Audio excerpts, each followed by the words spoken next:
everyone, and welcome to Let's Talk Sketches with your hostess, Allison Cope.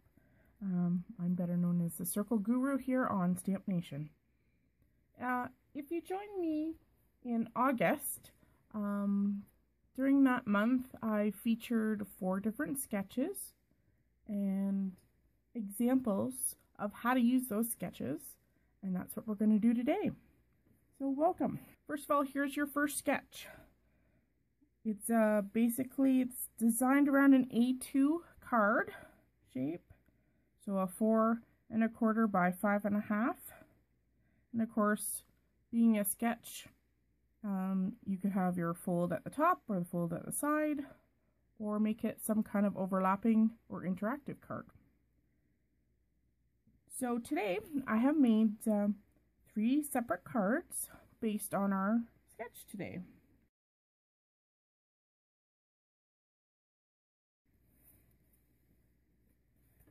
Being the end of November and we're getting closer to the holidays, of course I'm going to feature a couple of holiday cards. So let's set our sketch aside. Alright, so my first card is it's quite a masculine card actually, and let's compare it to our sketch. Once again, this is a top folding card. So when I looked at my sketch, I immediately saw wreath. Those double circles totally said wreath to me. So that's what I started my card off with.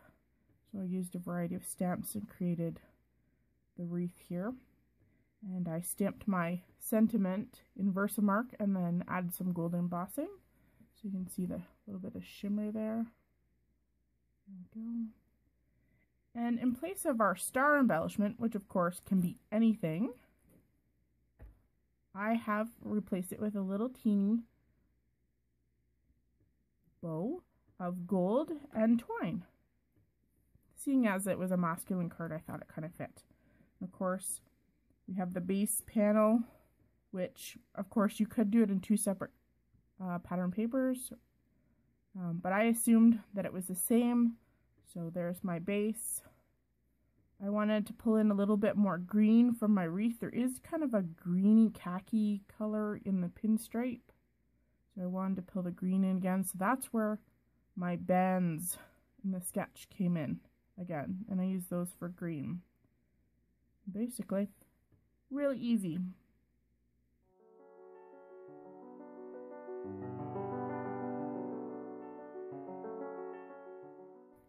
This card, once again, is a holiday card. Hopefully we don't get too much glare here. And it's actually a shaker card.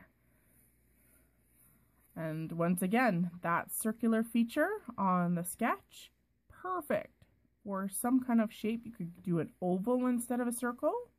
You could do a square frame instead of the circle. Sketches are basically a starting point, and then you kind of go from there.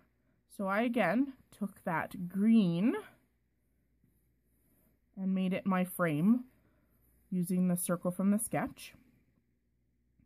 And instead of having 2 straight bars across like this and like this, I took the lower bar on the sketch and actually just die cut a curve. Just a little bit more interest, still basically following the concept of the card, but you're just adding a little bit of detail, just making it slightly different and making it your own.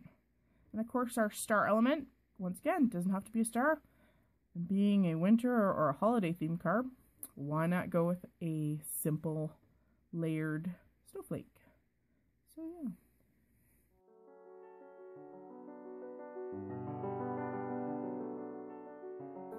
Now this time, remember, a sketch is your starting point. Let's take that sketch and let's rotate it. So I'm going to rotate it this way. You could rotate it this way. Obviously this element is pretty movable, so let's put it back this way. All right. So now that you've rotated your sketch, you have a slightly different design again. So that's where this card comes in. instead of it being positioned this way, like their original sketch was, designed it this way. Now, just like I was saying earlier, that circle, just a starting point. So I thought, maybe I'll go something different, and I'll go heart-shaped. Perfect. This one, I've actually created a window card. So your card opens up to reveal your little fella, or your girl, I'm not sure. Gender neutral. Fella.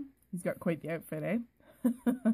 Plaid and polka dots and all kinds of fun clothing. Once again, I've used the 2 bands on either end of the sketch, just plain white cardstock. I wanted to reiterate my white space behind my little raccoon fella there. So I decided white, and that made my edges, which are now those tiny little stripes, and I've just punched them out with a scallop punch and tucked them underneath, and they have become my striped element. Once again, that circle is now a heart, and now my star, once again, I'm copying. I've got lots of hearts going on here, so why not put a little heart?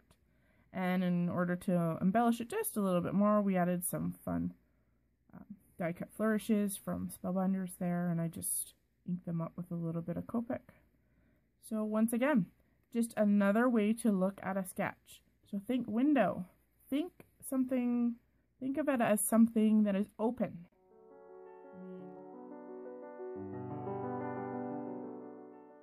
Maybe you have rotated the sketch again. Maybe this is a front flap and these 2 ends are actually open and you can see some kind of pretty design on the ends. Perfect. Use this as a shaker shape. Absolutely great. Go back and make this a popped up element, just like our wreath. See, basically just taking that circle. Once again, I could have changed the shape. It doesn't have to be a circle. This is a starting point. So let's take a quick look at our examples once again. Here's our basic sketch. We started off exactly using the exact pattern to the T. Nice masculine card. And we stepped it up just a little bit more, making a shaker element and changing that curve, making your embellishment match your overall theme design. So that's, and our final card, of course, is rotating a sketch and changing the shape on the inside. The rest of the sketch basically follows the same design concept, except for you're just thinking outside the box, or maybe inside the window. Well, that's all for today, guys. I appreciate you stopping in, and I hope that I have helped you out with a few examples of our sketch today, and I hope you'll join me and create something using the sketch. Thanks for joining me.